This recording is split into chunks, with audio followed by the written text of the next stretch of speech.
Hi friends, ഒരു കുഞ്ഞ് വിളവെടുപ്പ് വീഡിയോ ആണ് ഇത്. ഇത് നീളൻ പച്ചവഴുതനയാണ്. സാമ്പാറിലിടാനും മെഴുക്ക് പുരട്ടി ഉണ്ടാക്കാനും ഒക്കെ സൂപ്പറാണിത്. ഒരുപാട് പരിചരണമൊന്നും കൊടുത്തിട്ടില്ലെങ്കിലും അത്യാവശ്യം വഴുതന ഇതിൽ നിന്ന് കിട്ടുന്നുണ്ട്. ഞാൻ ഇതിൻ്റെ മുന്നേ കുറേ തവണ ഇതൊന്ന് പറിച്ചെടുത്തിട്ടുണ്ട്. ഞാൻ മീൻ കഴുകിയ വെള്ളം, പിന്നെ ഇറച്ചിയൊക്കെ കഴുകുമ്പോൾ ഉള്ള വെള്ളം ഒക്കെ ഇതിൻ്റെ ചോട്ടിൽ കൊണ്ട് ഒഴിക്കുക ചെയ്യാറ്. പിന്നെ പച്ചക്കറി വേസ്റ്റൊക്കെ ഇട്ട് വെച്ചിട്ടുള്ള ജൈവ സ്ലറി ഒഴിച്ചു കൊടുക്കാറുണ്ട്.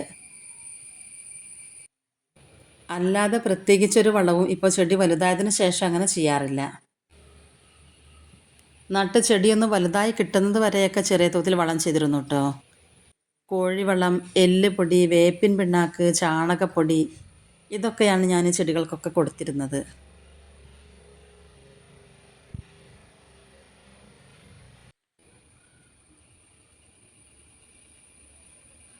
കമ്പോസ്റ്റാക്കിയ കോഴിവളം തന്നെയാണ് മെയിനായിട്ട് ഉപയോഗിച്ചത്.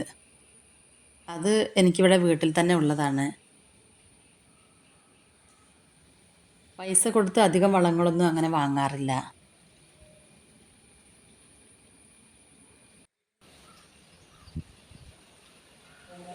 അത്യാവശ്യത്തിന് കുറച്ച് മാത്രം വാങ്ങും. ബാക്കിയൊക്കെ പുളിപ്പിച്ച കഞ്ഞിവെള്ളം, പിന്നെ മുട്ടത്തോട് മിക്സിയിൽ പൊടിച്ചത് അതൊക്കെ ഇട്ട് കൊടുക്കും.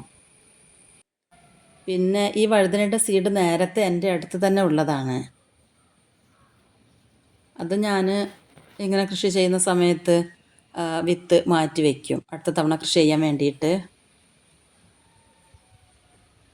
ഇതിലെ ഒരു ബക്കറ്റിൽ വെച്ചിട്ടുള്ളത് നീളൻ വയലറ്റ് വഴുതനയാണ്. അത് ഞാൻ തൈ വാങ്ങിയതായിരുന്നു.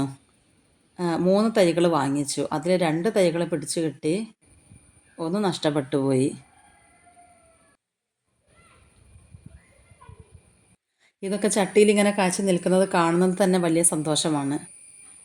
ആഴ്ചയിൽ 2 തവണയെങ്കിലും എന്തായാലും ഇതിൽ നിന്ന് വഴുതന പറിക്കാനുണ്ടാവാറുണ്ട്.